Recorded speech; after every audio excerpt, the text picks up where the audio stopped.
notre capsule gourmande des fêtes gourmandes de Lanaudière. Bonjour, Éliane Neveu. Bonjour, Nicolas, ça va bien? Ben oui, absolument. En parlant des fêtes gourmandes, moi, ça va toujours bien. Je suis un gourmand, Oui. je m'en cache pas. En plus, on a du fun dans nos chroniques. Ben, hein? On a des belles chroniques. Et aujourd'hui, on reçoit, par le biais du téléphone, c'est Alain Perrault qui est avec nous. Il est au Jardin des Noix. Bonjour, Alain. Bonjour. Vous allez bien? Absolument, ça va Oui. très bien. Alain, parlez-nous d'au Jardin des Noix. Bien évidemment, on veut en savoir plus sur votre entreprise et ce que vous y faites. Ben, c'est un projet un peu fou. Là. On a planté des arbres en 2007 et des arbres qu'on retrouve assez rarement au Québec. C'est des arbres qui produisent des noix de plein de variétés différentes.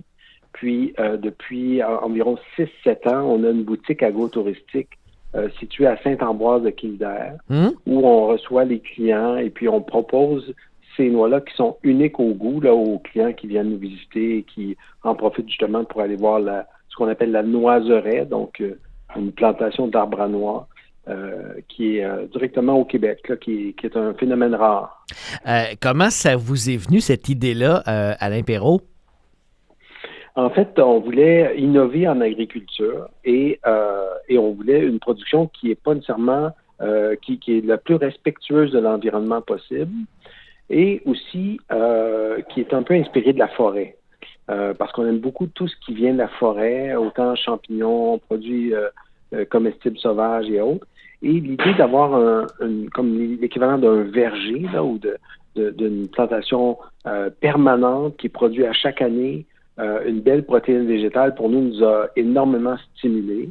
Puis, on a vu qu'au Canada et en Amérique du Nord en général, il y a beaucoup de gens qui cherchent justement à développer une production de noix nordiques qu'on appelle. Et donc, on avait déjà des gens qui avaient fait beaucoup de tests un peu partout, puis on s'est inspiré un peu de ces travaux-là pour trouver les noix qui pourraient fonctionner au Québec. Oui, parce qu'il doit y avoir des défis là, de ce côté-là. Ça ne doit pas toujours être évident.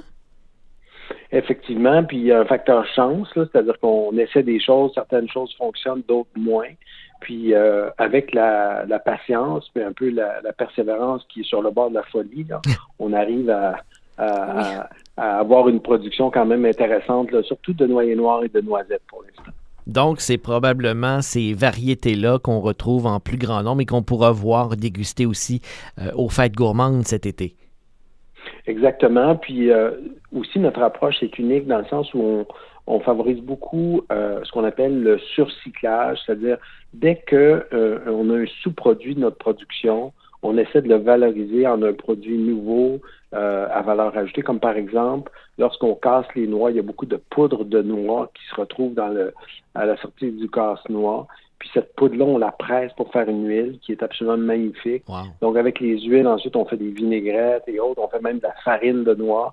Donc, pour nous, c'est important de montrer comment valoriser chaque aspect de la production de noix en différents sous-produits à valeur ajoutée.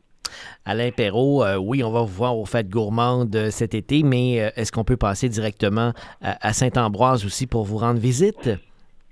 Oui, en fait, même à l'heure actuelle, il y a des sculpteurs de matière végétale, on appelle ça du land art, qui sont présents jusqu'à, mettons, la mi-juin là, pour établir des œuvres qui sont à partir, par exemple, de branches de saule, de pierre, et ce sont des œuvres qui sont posées et travaillées là, dans la noiseraie pour le bénéfice des clients. Et puis, en plus, l'exposition est sans frais.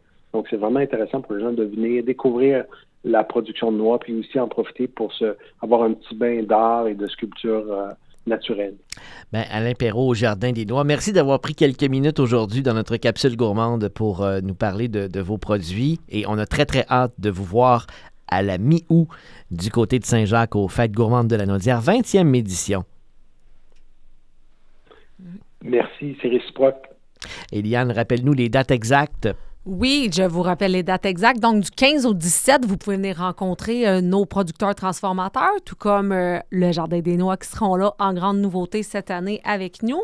Et le 13 et le 14, on vous invite à venir prendre un verre, manger sur le site avant le spectacle qui sera présenté à 20h sur la scène Chaluoto. Éliane, à très bientôt. À très bientôt, Nicolas. Fêtegourmande.ca